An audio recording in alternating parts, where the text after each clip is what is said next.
బైబిల్లో యేసుప్రభు వారి శిలువ మీద పలికినటువంటి 6వ మాటను మనం ధ్యానం చేద్దాం. ఇది విజయపు కేక, ఇది విక్టోరియస్ షౌట్. 6వ మాట యోహాను సువార్త 19వ అధ్యాయం 30వ వచనంలో మనం చూడగలం. సమాప్తమైనది అని యేసుప్రభు వారు చెప్పినట్లుగా ఇట్ ఈస్ ఫినిష్డ్. ఏ ఉద్దేశ నిమిత్తం యేసుక్రీస్తు ప్రభు వారు భూమి మీదకి వచ్చారో, ఏ ప్రణాళికను నిర్వర్తించడానికి యేసుప్రభు వారు ఈ భూమి మీదకి వచ్చారో అది సంపూర్తిగా నెరవేర్చబడింది. It is finished. Do you know why Jesus Christ came to this world? ఎందుకు యేసు ప్రభు ఈ భూలోకానికి వచ్చారో నీకు తెలుసా? Jesus Christ came to this world to die for you. ఆయన ఈ లోకానికి నీ గురించి మరణించడానికి వచ్చారు. ఆయన ఈ లోకానికి మన గురించి మరణించడానికి వచ్చారు.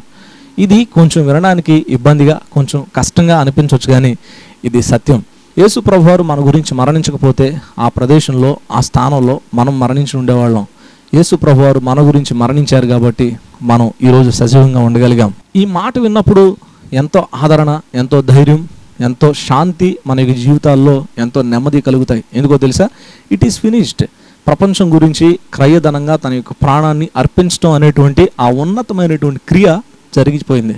ఆ ఉన్నతమైనటువంటి క్రియ నెరవేర్చబడింది. దేవుడు ప్రపంచ మానవాళి అందరి కొరకు కూడా ప్రాణం అర్పించేటువంటి ఉన్నతమైనటువంటి ప్రాయశ్చిత్త కార్యక్రమం జరిగింది. What a good news it is. ఇది ఎంత శుభకరమైనటువంటి వార్త, ఎంత ఆదరణకరమైనటువంటి వార్త. ఇది నూతనమైనటువంటి ప్రపంచానికి ఆరంభం, పాపపు జీవితానికి అంతం. నూతనమైనటువంటి ప్రపంచానికి ఆరంభం, పాపపు శిక్షకు అంతం. యేసు ప్రభువారు తన యొక్క ప్రశస్తమైనటువంటి రక్తాన్ని పెట్టి మనిషిని కొనేశారు. He bought the human kind with his precious blood.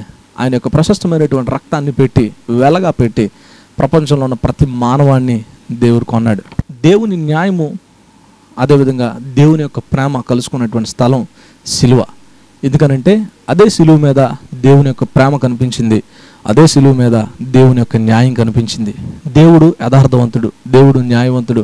In the same time God is love. దేవుడు ప్రేమమయుడు.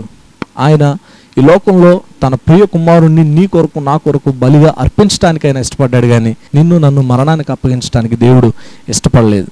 మహాత్మా గాంధీ యేసుక్రీస్తు ప్రభువారి గురించి ఒక ఉన్నతమైనటువంటి సత్యాన్ని తెలియజేశాడు. అదేంటో తెలుసా? యేసుక్రీస్తు ప్రభువారు ప్రపంచ మానవాళి అందరి కొరకు కూడా ప్రాణం పెట్టారు. తనని రక్షకునిగా స్వీకరించిన వారి కొరకు, తనని హింసించిన వారి కొరకు, తనని ద్వేషించిన వారి కొరకు కూడా యేసుక్రీస్తు ప్రభువారు ప్రాణత్యాగం చేశారు. ఇది స్వచ్ఛమైన, సంపూర్ణమైనటువంటి క్రియ. ఇది సర్వ మానవాళి యొక్క పాపాలకు ప్రాయశ్చిత్తం అని మహాత్మా గాంధీ తెలియజేశాడు. అందుకే ఒక ప్రాముఖ్యమైనటువంటి మాట నేను మీకు చెప్పాలనుకుంటున్నాను. It is finished. ఏ ఉద్దేశంతో యేసుక్రీస్తు ప్రభువారు భూమి మీదకి వచ్చారో ఆ కార్యక్రమం కంప్లీట్ అయింది. ఏ ఉద్దేశంతో యేసు ప్రభువారు భూమి మీద అడుగు పెట్టారో ఆ బృహత్తరమైనటువంటి కార్యం నెరవేర్చబడింది. అందుకే ఒక ప్రాముఖ్యమైనటువంటి విషయాన్ని నేను మీకు జ్ఞాపకం చేయడానికి ఇష్టపడుతున్నాను. నీవు యేసు ప్రభు యొక్క ప్రశస్తమైనటువంటి రక్తం చేత కొనబడ్డావా, లేకపోతే సాతానుకు అమ్ముడుపోయావా? నీవు ఒక విషయాన్ని జాగ్రత్తగా నీకు హృదయంలో ఆలోచించే. Please ఎగ్జామైన్ your self in the presence of God. నీవు దేవుని యొక్క వాక్యాన్ని ఆలకిస్తున్నటువంటి ఈ ప్రాముఖ్యమైనటువంటి సమయంలోనే దేవుడు నీతో మాట్లాడుతున్నారు. పరిశుద్ధాత్మ దేవుడు నీ హృదయంలో కార్యం చేయడానికి ఇష్టపడుతున్నారు. నిన్ను వెలపెట్టి యేసుక్రీస్తు ప్రభువారు తన యొక్క రక్తాన్ని వెలగా పెట్టి కొనడానికి ఇష్టపడ్డారు. అయితే నీ జీవితాన్ని యేసు ప్రభువారికి ఇవ్వడానికి ఇష్టపడితే, నీవెంతవరకు ఎంత భయంకరమైనటువంటి జీవితాన్ని జీవించినా అనవసరం, నీవెంతవరకు ఎంత భయంకరంగా బ్రతికినా అనవసరం. ఇక నుంచి నీ యొక్క జీవితాన్ని యేసుక్రీస్తు ప్రభువారు మార్చడానికి ఇష్టపడుతున్నారు. ఇక నుంచి నీ జీవితంలో ఉన్నతమైనటువంటి కార్యాలు చేయడానికి యేసు ప్రభువారు ఇష్టపడుతున్నారు. నీ జీవితాన్ని యేసు ప్రభుకి ఇస్తావా? నీ జీవితాన్ని యేసు ప్రభుకి రక్షకునిగా ఉండడానికి, యేసు ప్రభువారు నీ యొక్క జీవితాన్ని ఏలడానికి, నీ జీవితంలో ఆయన యొక్క రక్షణ కార్యం సంపూర్తి చేయడానికి నీ జీవితాన్ని ఆయన చేతుల్లో పెడతావా?